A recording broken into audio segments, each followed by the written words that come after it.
আজকে 12 দিন কোর্স করা হচ্ছে মেডিকেল অ্যাসিস্ট্যান্ট কিভাবে করা হয়। তো এই আমাদের ইন্ডিয়াতে যেমন হয় সেটা বেস্ট হচ্ছে সেকেন্ড মেথড আপ টু হচ্ছে 7 উইকস পর্যন্ত। যে ডেজে আমরা ক্যালকুলেট করলে হচ্ছে 49 ডেজ আসছে। অ্যাকর্ডিং টু হু হচ্ছে ক্যান্টান হচ্ছে আপ টু হচ্ছে 9 উইকস, যেটা হচ্ছে 63 ডেজ হচ্ছে। এখানে এমটিপি একটা কিট আছে যেখানে হচ্ছে কম্বো প্যাক মেডিসিন থাকে 1+4 ট্যাবলেট থাকে। তো ফার্স্ট যে ট্যাবলেটটা থাকে সেটা হচ্ছে মিফেপ্রিস্টন থাকে, যেটা অ্যান্টিপ্রোজেস্টেরন। সেখানে কত থাকে 200 mg থাকে, আমরা ওরালি দিই। আর যে 4 ট্যাবলেট থাকে সেটা হচ্ছে যে মিজোপ্রোস্টল, সেটা হচ্ছে যে 200 মাইক্রোগ্রাম থাকে ইচ ট্যাবলেটে। এখানে আমরা কী করি যে রুটে দিতে পারি সেটা হচ্ছে ওরালে, বাক্কাল, সাবলিঙ্গুয়াল, ভ্যাজিনাল, রেক্টাম, এই সমস্ত রুটে আমরা দিতে পারি। আর PGE1টা হচ্ছে যেটা কী করে যে ইউটেরাইন কন্ট্রাকশন করে এবং হচ্ছে সার্ভিসকে ডাইলেট করে, যেটা হচ্ছে মিজোপ্রোস্টল। তো এখানে অ্যাবর্শন আমরা দুভাবে করতে পারছি। এখানে দু ধরনের, একটা আছে আপ টু হচ্ছে 7 উইক, আর একটা হচ্ছে আপ টু হচ্ছে 9 উইকস। তো যখন হচ্ছে 7 উইক্সে করাচ্ছি আমরা তখন কী করছি যে মিফেপ্রিস্টন দিচ্ছি 200 mg ওরালি, আর 9 উইক্সে সেম দিচ্ছি যে মিফেপ্রিস্টন দিচ্ছি 200 mg হচ্ছে ওরালি। তো এখানে কী বললাম একটা কম্বো প্যাক মেডিসিন আছে, যেমন হচ্ছে 1+4, সেটা হচ্ছে যে 1+4 এরকম একটা মেডিসিন আছে। তো ফার্স্ট যে ট্যাবলেটটা আছে আমরা কী করবো যে ফার্স্ট ডে এখানে আমরা কী করছি প্রথম দিন আমরা 7 সপ্তাহ হলেও আমরা কী করছি যে প্রথম মেডিসিনটা দিয়ে দিচ্ছি। তারপর আমরা কী করবো একটা দিন হচ্ছে গ্যাপ করবো। তারপর হচ্ছে আমরা ডে 3তে কী করবো যে ফার্স্ট ডেতে আমরা কিছু মিফেপ্রিস্টন এই ট্যাবলেটটা দিচ্ছি, তারপরে কী করবো আমরা একদিন গ্যাপ দেবো। তারপরে হচ্ছে ডে 3তে আমরা কী করবো যে 200 mg যদি 9 উইক্স থাকে তাহলে আমরা কী করছি যে 4টে ট্যাবলেট দিচ্ছি। আর যদি 7 উইক্স থাকে তাহলে আমরা কী হচ্ছে 2টা ট্যাবলেট দিচ্ছি এখানে। তো সেটাই লিখেছি যে মিজোপ্রোস্টল কী হচ্ছে আমরা 400 mg দিচ্ছি যখন 7 উইক্স থাকছে। এটা কি দিচ্ছি ওরালি দিচ্ছি বা ভ্যাজিনালি দিচ্ছি। আমরা ভ্যাজিনালি সব থেকে বেস্ট মেথড বা রুট। কেন? কারণ হচ্ছে যে কি প্রোস্টাগ্ল্যান্ডিন হচ্ছে একটা লোকাল হরমোন, যেটা কী করে যে যেখানে হচ্ছে যে কি রিলিজ হয় সেখানেই ফাংশন করে। সেই জন্য আমরা ভ্যাজিনাল রুটে সবসময় দেবো।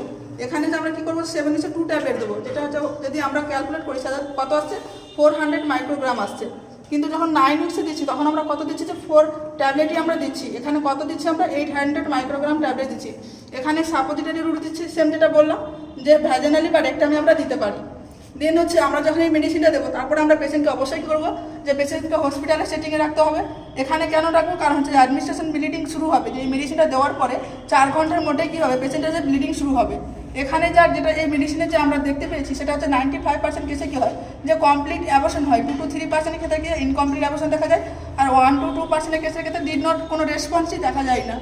এবং আমরা কি করব যখন হচ্ছে যে এই মেডিসিন দেওয়ার 15 দিনের পর কী করবো আমরা যে ইউএসজি ডান করবো, confirm the process of abortion, যে কমপ্লিট অ্যাবর্শন হয়েছে কিনা সেটা কনফার্ম করার জন্য আমরা কী করবো 15 দিনের বেলায় কী করবো আমরা ইউএসজি করবো। কেন করাবো 15 দিনের বেলায়? এই জন্যই করাবো কারণ হচ্ছে যে কি মাইনর ব্লিডিং দেখা যায় যে 14 দিন পর্যন্ত।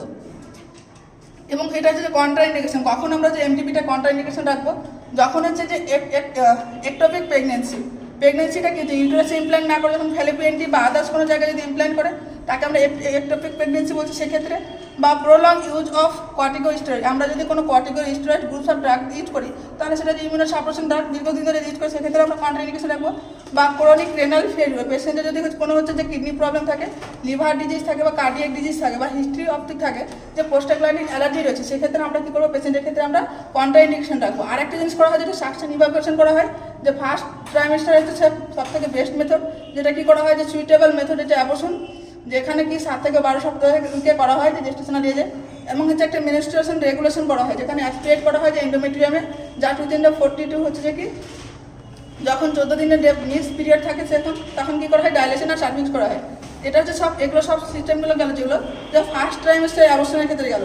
যখন আমরা সেকেন্ড ট্রাইমেস্টার অ্যাবর্শন করবো তখন আমরা কী করতে পারি, যদি 13 থেকে 15 সপ্তাহের মধ্যে অ্যাবর্শন করে তাহলে সেখানে ডাইলেশন ইভাকুয়েশন করতে হবে। আগেই অলরেডি বলেছে আর ডাইলেশন কি ইভাকুয়েশন কি। দেন হচ্ছে 16 থেকে 20 সপ্তাহের মধ্যে যদি করি তাহলে এখানে কী করবো আমরা ইউটেরাইন হচ্ছে ইনস্টলেশন অফ দ্য হচ্ছে যে হাইপারটনিক স্যালাইন। হাইপারটনিক স্যালাইন বলতে কি আমাদের যা ফলটি ফ্লুইড থাকে তার থেকে ওর বেশি কম্পোনেন্ট থাকবে, তাহলে আমরা কী করছি এখানে হাইপারটনিক স্যালাইন দিচ্ছি দিয়ে বার করছি। বা 20 থেকে 24 সপ্তাহ তাহলে ওপেন ইউটেরাস করা হিস্টেক্টমি করা হবে বা সিএস করে যে কি অ্যাবর্শন টার্মিনেট করতে হবে প্রেগনেন্সিটাকে। তা সেই পর্যন্ত।